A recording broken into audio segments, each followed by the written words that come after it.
In late 1995, Blue Sky Software and Sega released Vector Man for the 16-bit Genesis.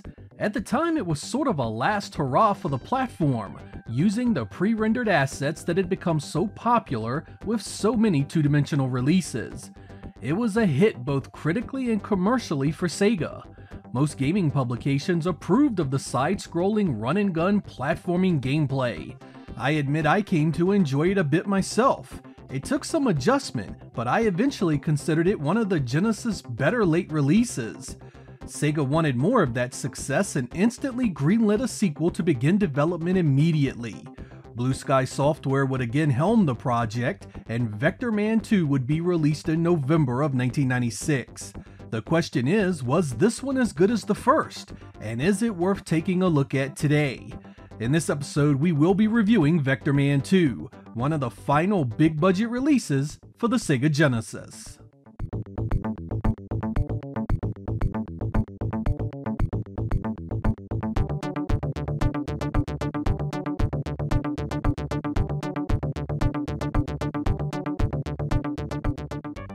The story of Vector Man 2 picks up where the first one ended. Following the destruction of the evil warhead, Vector Man is back to cleaning up the Earth when his ship is struck by a mysterious missile, sending him plummeting back into the atmosphere. You land at an abandoned research station that is overrun by mutant insects. Seems once again Vector Man is needed to clean up a mess. Most of the gameplay in Part 2 is no different than the first. It's mostly a side-scrolling run-and-gun affair with lots of platforming. Vector Man's core moves are the same as well. He has a default blaster for attacks, a boost jump to get to higher ground that can also be used as an attack. The morphing effects from the first game are back, but is now mostly level specific. You can morph into a helicopter, a tank, and a high-speed skater. There are also what the game calls assimilation morphs. These are icons from certain enemies that allow Vector Man to take on the properties of those enemies.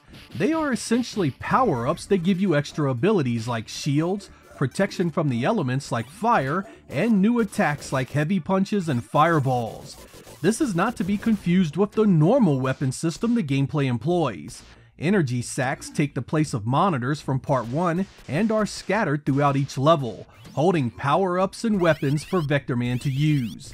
There are rapid-fire lasers, energy and super energy shots, the latter of which ricochets off walls. There's a pulse weapon you can use, and finally there's a one-shot overkill which wipes out everything on the screen. Each weapon has limited ammo, so use it wisely. There are also photons to be collected in every level. Collect most of the photons and power sacks, and you'll gain access to the bonus rounds. There are 3 types of these areas depending on where you are in the story. One has you racing down a tunnel blasting enemies, one is a space battle where you orbit a moon, and the final type has Vector Man defending a sludge bar that has come under siege. There are also many other item types that can be collected in the field. Health replenishment is out there, as are health extensions that give you more capacity. There's score multipliers to help you get the bonuses like extra lives faster. There are extra time icons to extend the clock. There's the much coveted 1-up, which gives you an extra life. And finally, there are milestone icons that act as checkpoints in case you take a death. Most of these items can be tracked by your heads-up display. Left to right, you can see your current weapon, your number of lives, your amount of health, the time remaining, and your current score and multiplier. Just like the original, Vector Man is a one-player experience.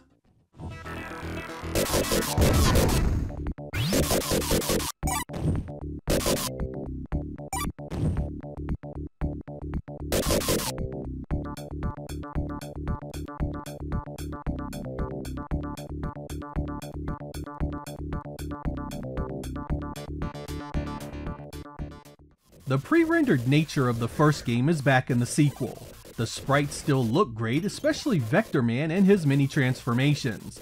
Most of the time it's as fast and as fluid as the previous game. Some of those backgrounds look like they're running faster than 60 frames per second, and that cool 3D look to the shoot 'em up bonus stage is outstanding. But this adventure is not as nice looking as before. Most of the backdrops have been simplified incredibly. The opening stages are so dark you can really only see the foregrounds. Many of the others have nothing really special going on. Even the boss battles are fairly tame. Vectorman 2 is not a bad looking game, but it certainly lacks much of the wow that made the first one stand out. You do get a few moments of nice layering in the backgrounds, and that falling lava looks incredible, but overall I can't help but to feel Part 2 being rushed directly affected the developer's ability to design more intricate backgrounds and art assets. There are also moments of extreme slowdown. I'm not sure if it's a glitch in the code or what, but there are times when the entire thing feels like it's running 30% slower than it should. Again, Vectorman 2 is still a good looking game, but it comes in behind the first one in my eyes. It's funny too because you can almost chart the way this game went in development. Some areas are fleshed out and designed well, with nice effects and backgrounds. Other stages seem much more plain, lack any real detail, and repeat assets the entire way, seemingly suffering mightily by the time constraints.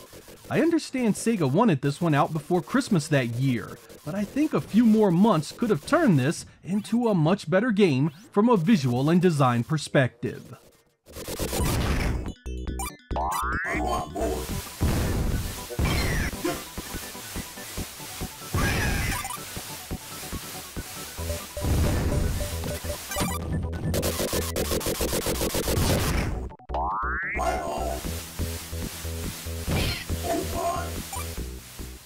The GEM sound driver makes a return to power the sound and music in Vectorman 2.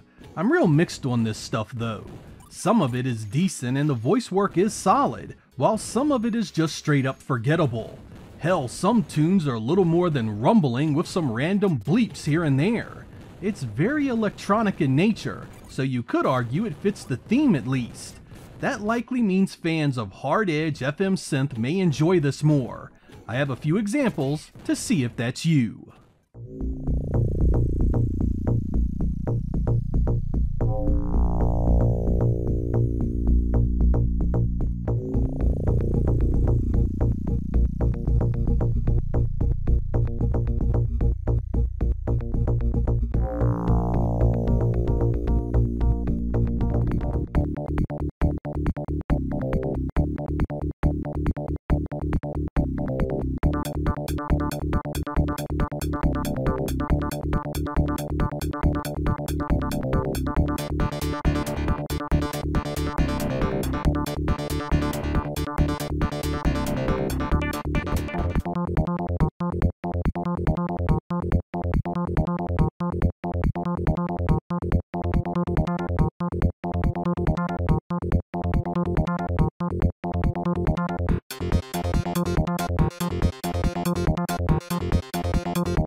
The high point of Vectorman 2 is the fast and extremely aggressive gameplay.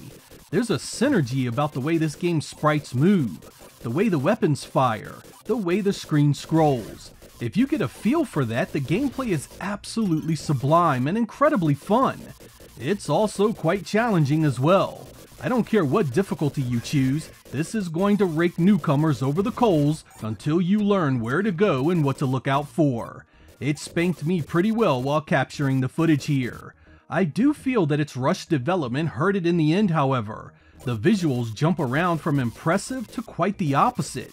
The music has a large gap between what sounds good and what doesn't. The stage design opens up big and seems like it's gonna give you lots to explore. But as you get deeper, many levels start to feel the same, are over before you know it, and just don't feel like they are very well thought out. The ending also lacks any payoff at all. The story doesn't wrap up with any closing cinematics and is basically just game over and the credits roll. That pretty much leaves the core gameplay itself to hold this one together. The question for you is that enough? If you really enjoyed how the first game played, I'd say Vectorman 2 will give you a lot to look forward to. That fast hit and run style is still there in all its glory. But if you come into the second game looking for something different, or expecting it to go beyond the original, you aren't going to find what you're looking for. For me personally, I recommend it because the gameplay is still so strong and so well done. But I'd be fibbing to you if I told you this is as good as the first. It's not. The stage design, the visuals, and the music are all step backs.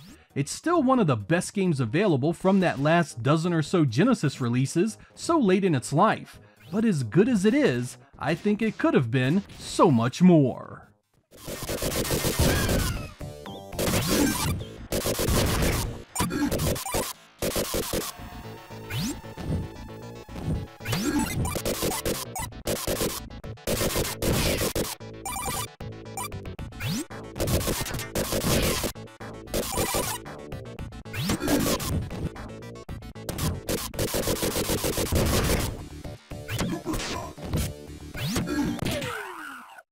Despite my narrative here, Vectorman 2 was quite well received.